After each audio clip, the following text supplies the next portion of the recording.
of speech. Live with Christ so that I can live with ease and comfort and give life to my life. Look at a person of this world. He says a lot. He thinks multidimensionally.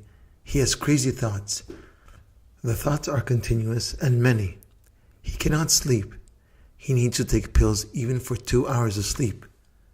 He does not have or show any peace. He is always living in turmoil. While the man of God says little, he has peace, speaks with love, and acts with it.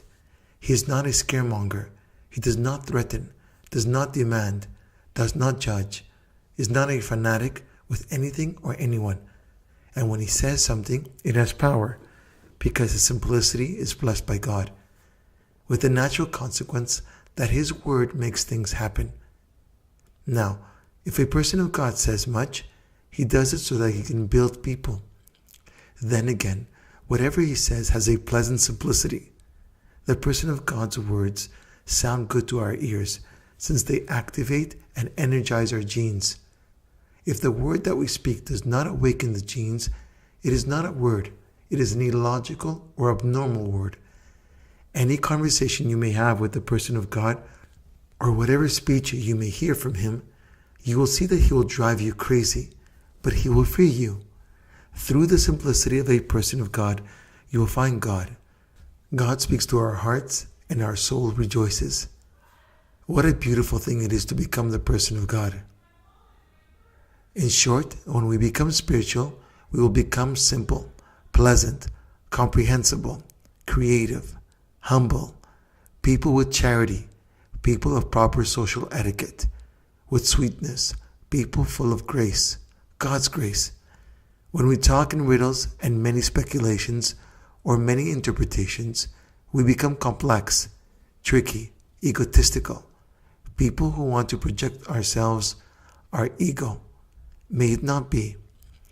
The man of God frees you, heals you. He creates opportunities for you to know God, so that God will then live in you and travel with you forever, with God's Spirit which frees you. May it be, amen. Now someone may ask you, how exactly does the Word of God free you? Let me give you a parallel example. I'm looking to lose weight. In order to do so, I must incorporate exercise and a good diet into my lifestyle. This requires discipline, the same discipline one takes when they commit to the Lord. I have now set up a schedule where I wake up at 5 a.m., go to the gym, and work out prior to waking up my daughter to go to school. When I come back from the gym, I wake up my daughter, I prepare her meals, at the same time I prepare the meals that I will need during the day, and by the time she wakes up, which was my original time when I woke up, I have already exercised and prepared my meals for the day. Now someone may ask, how did you manage to get up at 5? Are you sleeping less hours? The answer is no. I would have the bad habit of staying up late watching YouTube videos, movies, and just browsing the internet. This discipline of managing my time so that I can exercise is now freeing me up to lose weight. The same discipline is required for you to get up and read the Bible. Apply a message that it gives you. Reflect on the stories of the past and see how you can apply it in your everyday life. Once you get to work, you will take the example of the Samaritan woman who was caught in the very act of adultery, and Jesus does not condemn her, and you apply it in your day by not condemning someone who made a mistake that may have cost you hundreds or maybe thousands of dollars. If it was truly a mistake and something totally unforeseen, and what happens then? You are freed from your anger and rage. You are freed from gossiping about this person to all your co-workers and spending time at the water cooler, and you are freed from criticizing this mistake, and by doing so, you are freed from it happening to you. By what you judge, you will be judged in the same measure. Doing this spiritual exercise on a daily basis will eventually make you a person of God. Almost nothing will bother you, and whatever situation that seems negative in your life, you will adapt and cultivate the thinking that everything works for the good and pure for those who love God. Let us also look at something which is really important and is capable, if we use it properly, to lead us to godliness. Besides, it is written, You are God's sons of the Most High in Psalms 82:6. And it is the following. The 24 letters in the Greek alphabet, when they are drawn up properly through the Holy Spirit, become words, verbs, then energy, and then the living voice of the living God, who has the capacity to instantly abolish death. It does so immediately. Now, Thomas references the Greek alphabet and language, but this is true for any language in the world. Now, if these letters are employed with ego, you will fabricate strange words for the mind, which will confuse you and will naturally lead you to a dead end, because the word has become evil. May it not be. My brothers and sisters, we are beginning a struggle. We seek for God in His Word. We discover God. We pray to God. He then reveals Himself to us. We then live with God. Our coexistence with God helps us to understand the great worth of His Word, and this takes place in our lives through the Holy Spirit. This is of paramount importance because the Trinity of God starts to live within us, which brings the presence of God in our lives. He decodes the mystery of life to us, of incorruptibility, of love, of humbleness, of righteousness, of peace. It is a great thing for you as a human to encounter God Himself through the holy words that guide the 24 letters of the Greek alphabet. Every day reading His Word with the proper syntax of letters, God will grow within you and around you, and through faith He will take you in His embrace and will make you content, make you happy.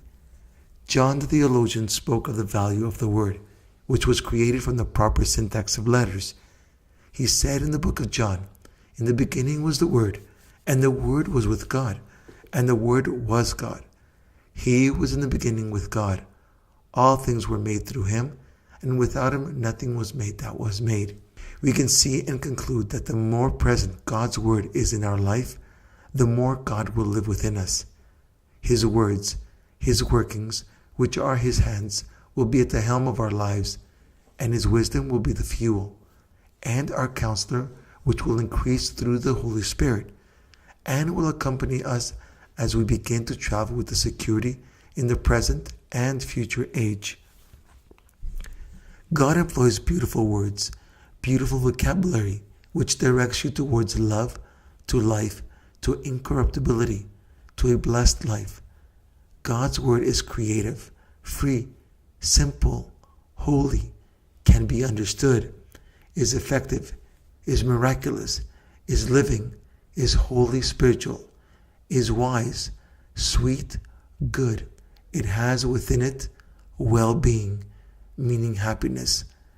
The well-being refers to a way of life where the objective is the mastery of quality of living, and well-being to live, eternal, incorruptible, spiritually holy, without ever dying. To live with God's words eternally just like God. Whoever therefore properly uses God's Word, then the 24 letters of the Greek alphabet, or any alphabet for that matter, create miracles, because within these letters you can make words, sentences that are filled with God's wisdom.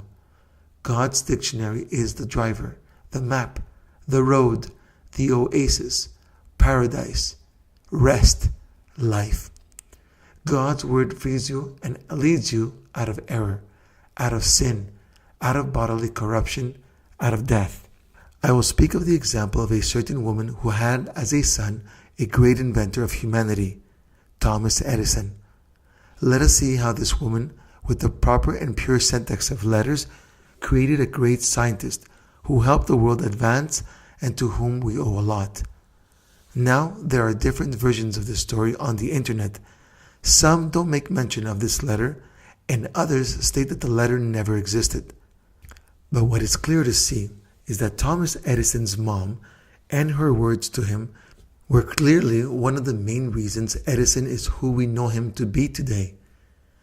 One day, as Edison left from school, his teacher called him out and said, "Thomas, I have a letter and I want you to give it to your mother."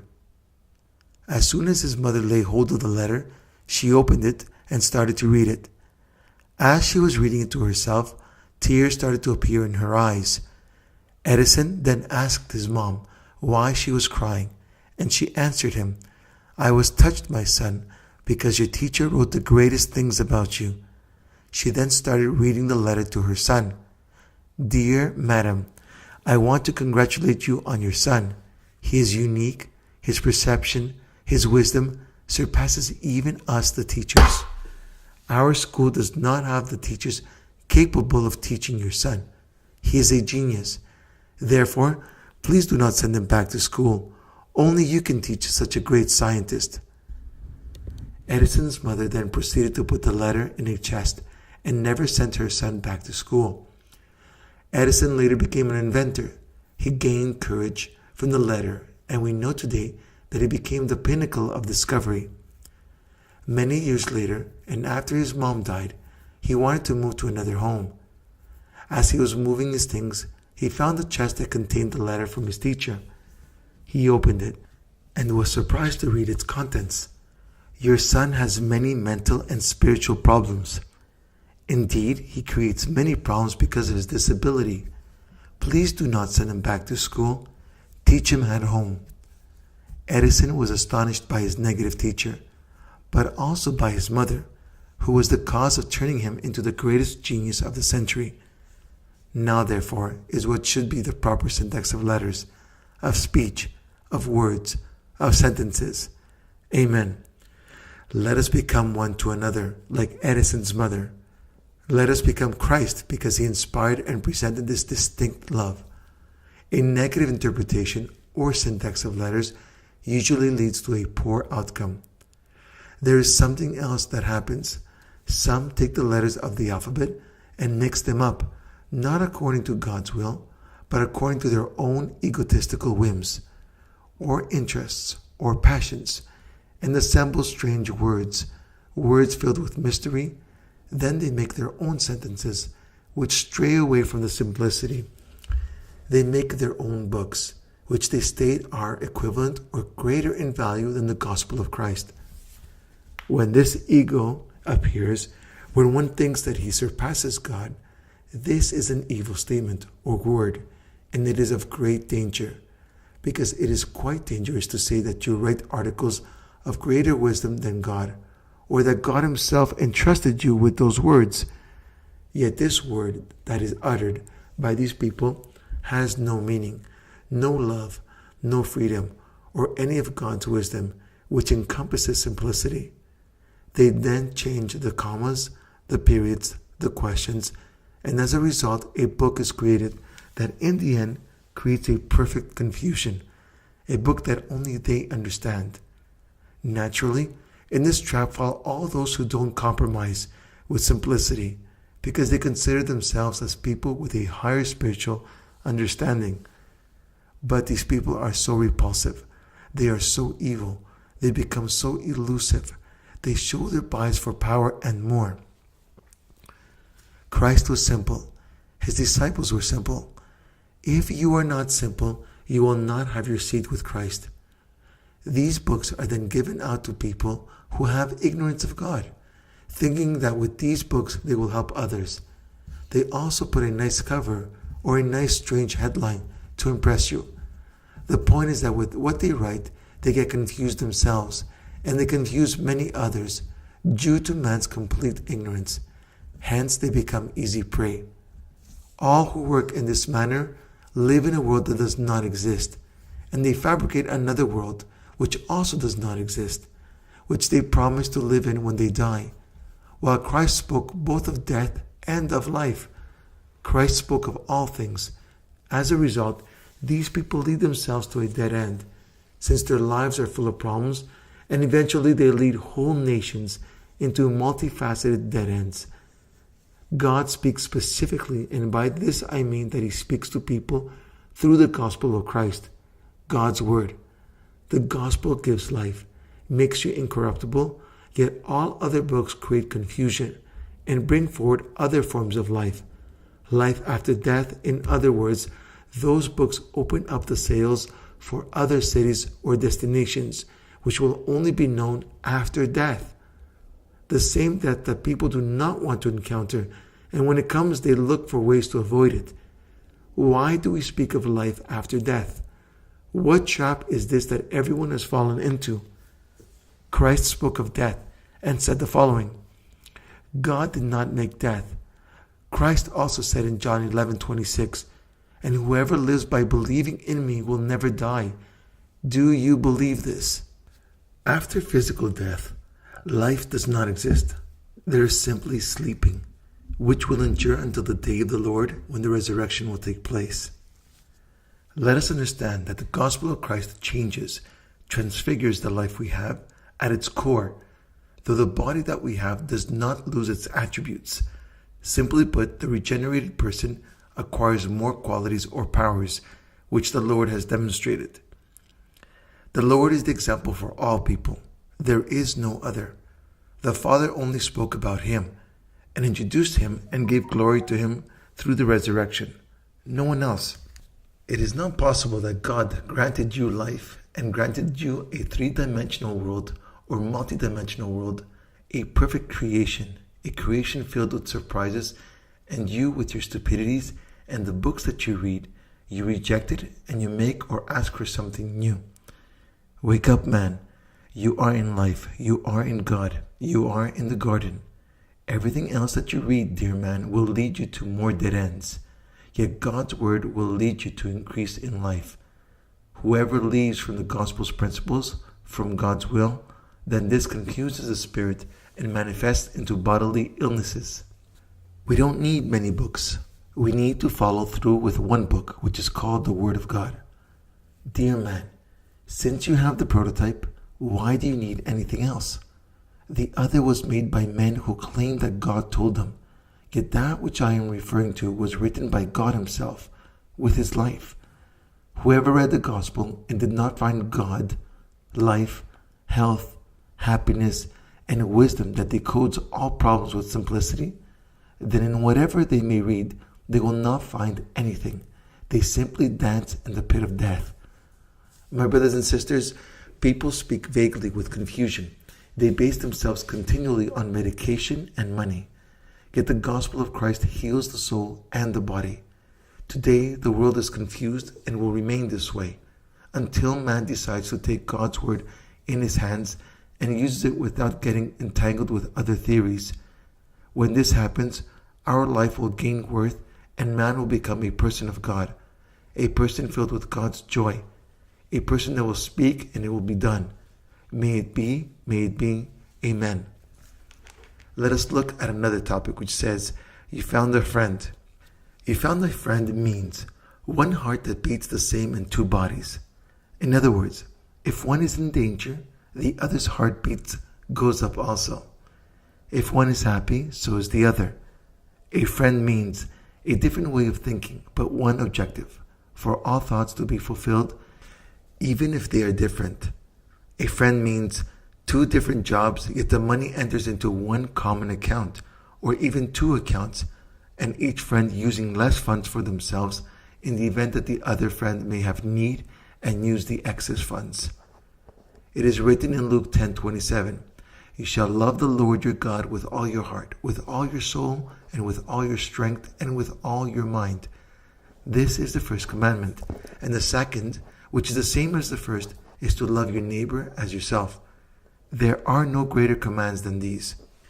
What I said regarding having a common account is difficult, yet we see that it takes flesh and bones, meaning that it is happening today in a family, not in all, but in many, because there are many who even in their own family close their doors to the happiness that the material gives, and the reason is because they are stingy. Even if they don't say so themselves, they simply show that it is good sometimes to be deprived and save for a time of need. For many, a time of need never comes, and even when sickness comes, they will search to find which hospital can provide free medical care. Therefore, it is clear that it is either stinginess or love of money. Despite this love of money, we see a common bank account present in families today. Yet, as I stated, not all families have this common bank account, because there are few family members that act as a general director and use money as they please, without love. Consequently, they deprive even to those close to them the things that are necessary. Once, though, when the light of Christ was lit up in the hearts of the first disciples, something very touching, something exceedingly transcendent had taken place. Something remarkable, especially for our own times, where people are lovers of money, arrogant, proud, blasphemous, disobedient. This event took place, is described in the Acts of the Apostles in chapter 2, verses 44 to 47. Now, all who believed were together and had all things in common, and sold their possessions and goods, and divided them among all, as anyone had need. So continuing daily with one accord in the temple, and breaking bread from house to house, they ate their food with gladness and simplicity of heart, praising God and having favor with all the people. And the Lord added to the church daily those who were being saved. A friend means one completes the other, but also takes the other's place. A friend means one soul, one heart, one mind. A friend means I disagree with your opinion, but we will do what you want. A friend means I don't accept anything negative about my friend. A friend means where are you? I am coming. A friend means one says I need you, and the other says I have work to do, but I will leave it behind. I am on my way.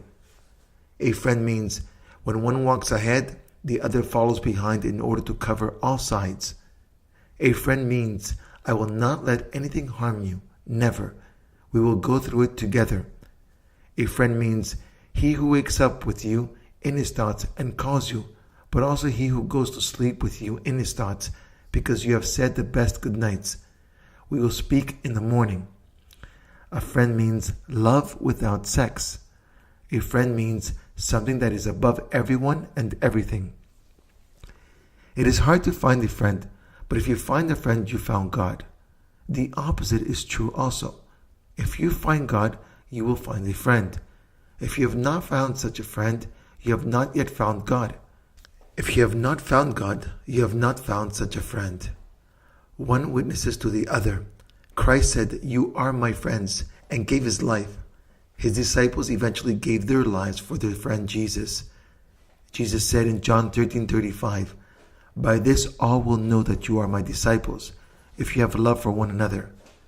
The Lord makes us all friends with one another, a family. Amen. Let us speak of another topic. The time has come for us to understand that, in the manner that we privatize the material and make it our own, let us privatize the fruits, the gifts, the signs, and the qualities of the Holy Spirit.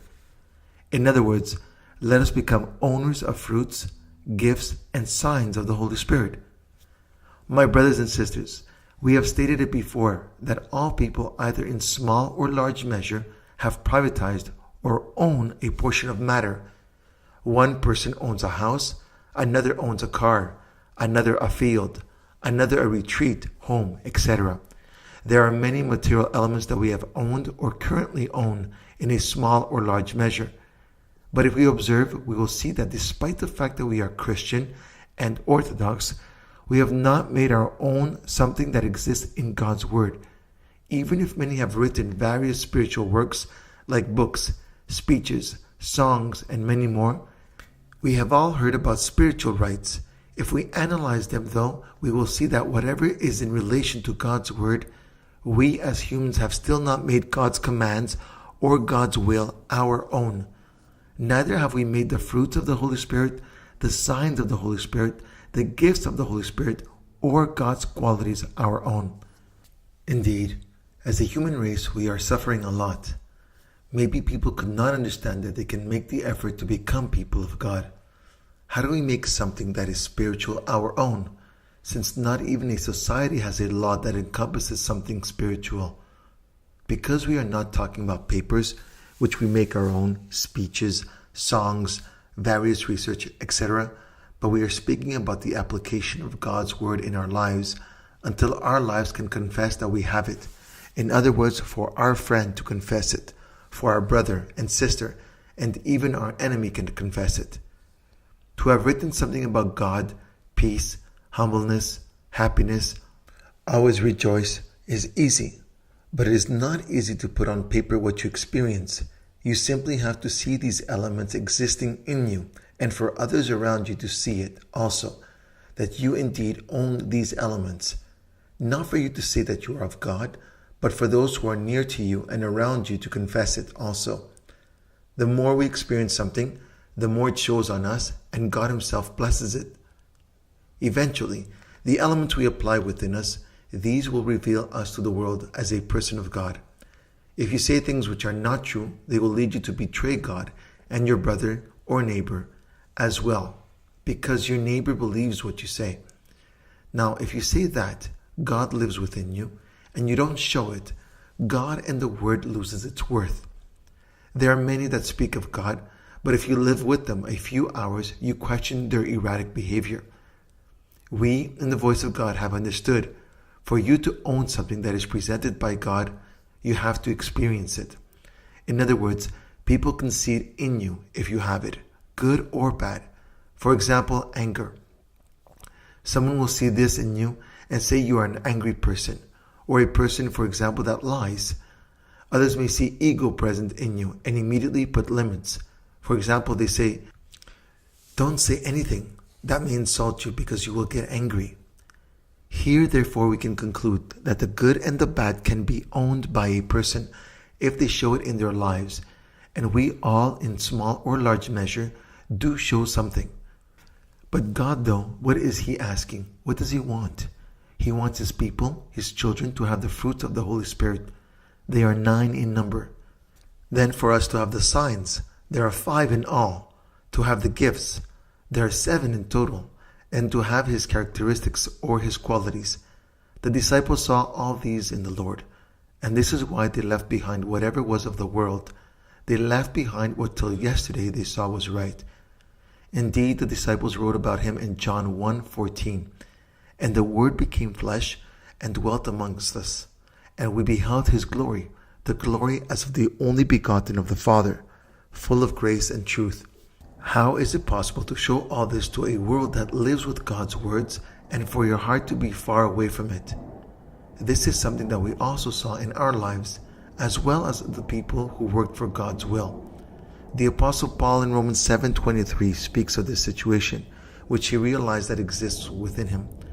"But I see another law in my members, warring against the law of my mind, and bringing me into captivity to the law of sin, which is in my members."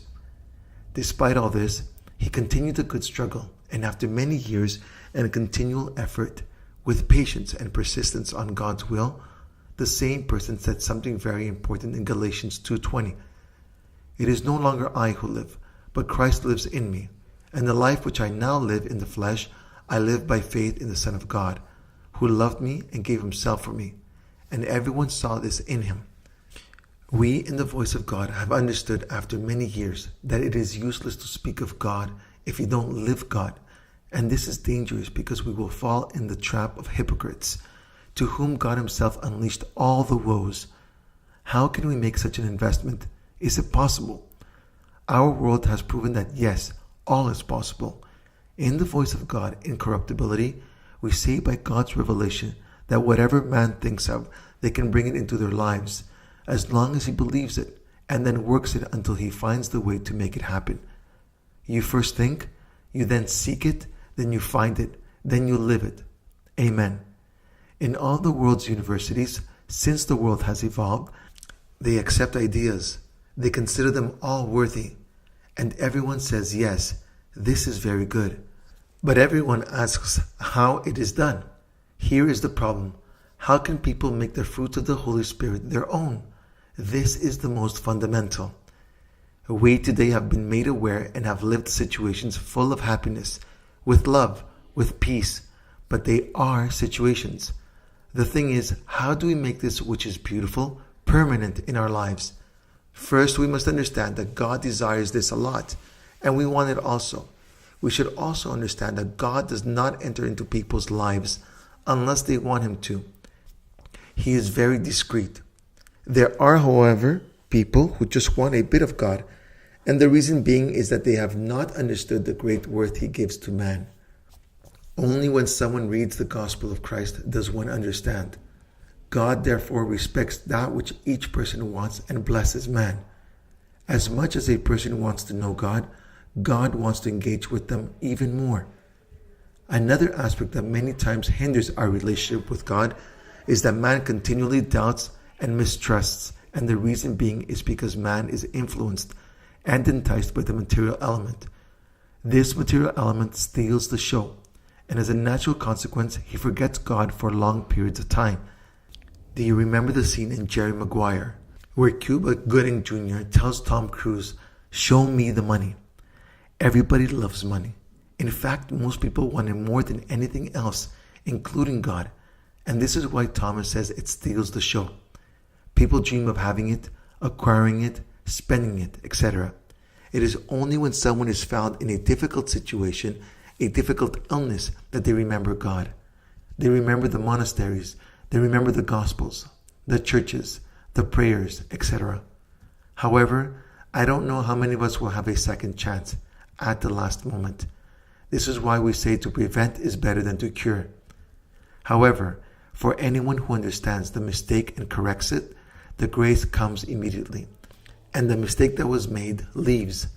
Now, it is not up to us to judge and say that someone sinned in a certain manner, and this is why they are sick. We have all pretty much sinned the same sins. Some people get sick as a result while others don't. But let's understand that if we didn't have God's grace when we sinned, then we would all be dead from a young age. It can be seen that the great sin we all commit is that we don't concern ourselves with God. In other words, we don't have a program which commits us to live in the sanctuary daily, even for a few hours every day. This is the reason for all the bad. Now though, we can change this. The time has come to put God into our lives. No matter how things may be in our lives, we can change them. And whatever the devil put to death, God within fractions of a second can resurrect and give it life. My brothers and sisters, what is needed on a daily basis is for us to study God. In other words, we work 8 to 10 hours. We sleep for 8 hours. There are some hours remaining. Therefore, let us use from these even 2 hours in the beginning every day to study God's Word. Every day, not just once in a while. If in these 2 hours we find something worthy, and it is sure that we will find many worthy things, then these 2 hours God will make 3, 5, 10, and in the end 24. We say that God will make them, but in reality, once you see how pleasurable it will be to be with God, you will want to devote all your time to Him. I believe with this reasoning we will begin to live holy and spiritually. This is the trick for us to make the fruits, the signs, the qualities, the gifts, and God our own. It is written in John 8:51, "Most assuredly I say to you, if anyone keeps my word, he shall never see death." It is written that whoever continually seeks, God also seeks. Do you know it is a wonderful thing for God to live in us, as small or as big He may be? We will enjoy the life we are living that was gifted to us. We therefore can have a second chance in life, and for this life to be abundant in quality and quantity. Let us remember the first people that were created by God. When did they die? When did sin grow? When did death come? It's simple. From the time that they left the garden, wherein they would see, live, and speak with God. Therefore, if we don't have the time for God, for the Word, only then will these strange elements enter slowly into our lives and lead us to a dead end. If we return to God, though, it is certain that we will ensure God and later ensure other aspects, and we will take possession and make our own the fruits, the gifts, the signs, the qualities, and God's wisdom, which through the Word will counsel us in our lives. It will be the symbol of God Himself in our lives. This will be perfect. It will be pleasant. It will be the best thing that can happen in our lives. But in order for us to achieve all this, we will need to make an honest decision for dedication, for work, for repentance, for regeneration, as well as a mission. We should be mindful of something very important. If we dedicate ourselves a little bit, this will not benefit us, because it is written, either you are hot or cold. My brothers and sisters, we should be attentive to something very important. If God speaks to you once and you don't pay attention, He speaks to you a second time and you digress, He speaks to you a third time and you turn a dead ear, then there is no opening that exists for God to enter into your life or my life, and man remains in darkness. If you obey and I obey to God's calling, then the physical and spiritual investment is made immediately. An opening is created within us where the light, Christ's light, can shine through, and we naturally will become light. We will own the fruits, the gifts, and the signs of the Holy Spirit. In the end, if someone continues to obey God and His Word in this manner, he will be like the four living creatures, full of eyes around and within, in Revelations 4:8. Eyes so transparent, clean, brilliant, full of light and life. Man will also acquire something else. God does not tell you everything from the beginning, because a spiritual life is like a building. You have to lay the foundation in order to put the roof. I will give an example. When God called Abraham, He told him just the first step. Get out of your country, from your family, and from your father's house, in Genesis 12:1. Since Abraham listened, whatever would follow would be revealed to him later. God said in Genesis 12:1, I will show you. When the Lord Jesus was born, Herod wanted to kill him. God revealed to Joseph, his father, the first step, to go into Egypt. Joseph had to remain there until God would reveal to him the next step. The next step was, those who wanted the child's life have died. Return back to your homeland. God's word shows us that we must look to Him for the step-by-step, to depend and submit to Him, always through our free will. We get a sense, therefore, and understand that the law of life starts off with dependence, and then it becomes theoerotas, passionate love for God, like the love between two lovers. Two lovers can never get enough of each other. This relationship must take place in our lives with God. In this manner, we will acquire something that no person has even thought of till this day, except maybe for a few holy people who have felt God's warmth, the value of the Word, the faith that has transformed into living faith, for you to say and for it to become. We have many such people in our dogma, in the Greek Orthodox dogma. All Christians are good, but we need to concern ourselves with God. God's Word has great value in our lives. Let us now move on to another subject. Scientists today are working a lot on studying time. They have used fossil records to verify that the history of life on Earth started about 3.8 billion years ago with the presence of single-cell organisms. Humans seem to have appeared on Earth only about 200,000 years ago. Just imagine at the 200,000 year mark, 3.8 billion years were needed for the single-cell organisms to have transformed so that we can become humans. Our body is put together by a string of cells. These, along with the Spirit of God that we have within us, create the body, which functions like a symphonic orchestra, with God Himself the conductor. God's Spirit is the maestro, the technician, that which repairs and maintains man. If God's Spirit is absent, then absent from our lives is also the maestro that conducts the symphonic orchestra and excites the audience. And as a result, the music we release is like someone hitting a clanging cymbal, definitely not pleasant. It can be seen that without God's Spirit, our body works with sin, since it is working destructively. Whatever works with sin is like having a drunk person next to you. Things are different, though, when within us is God's wisdom. This wonderful work of God that is called person of God has limitless powers. Christ, having come to this world, has taught us this and has shown us as well. Unfortunately, even though the world today has evolved, man is still governed by ignorance and with the speculations and the supposed studies with evolution or with the various theories that eventually destroy whatever God built, i.e. the human body, within 40 to 50 years. We have to respect what God the Father has given us. It is not possible to ignore what God has built. Man is given birth by the Word. God spoke the Word and man was created. Also part of this creation is this great world that we see of which we do not comprehend even 1% of. Above all, whatever God made, we should respect and guard our body. This God calls our body the temple of the Holy Spirit. He who defiles this temple, God will destroy him. In 1 Corinthians chapter 3:17. We need to study daily in God's Word. The principle of the Word hides energy. The more God's principles, which contain energy, are within us, the more power and energy we will have. If we don't have God's wisdom in our lives, then the energy, the battery will be enough for maybe 2 hours. It is for this reason that we cannot live, and our problems become our nature. When people meet today, they brag about their problems. One says to the other, I have this problem, and the other answers, you should see what I have. I have this and that.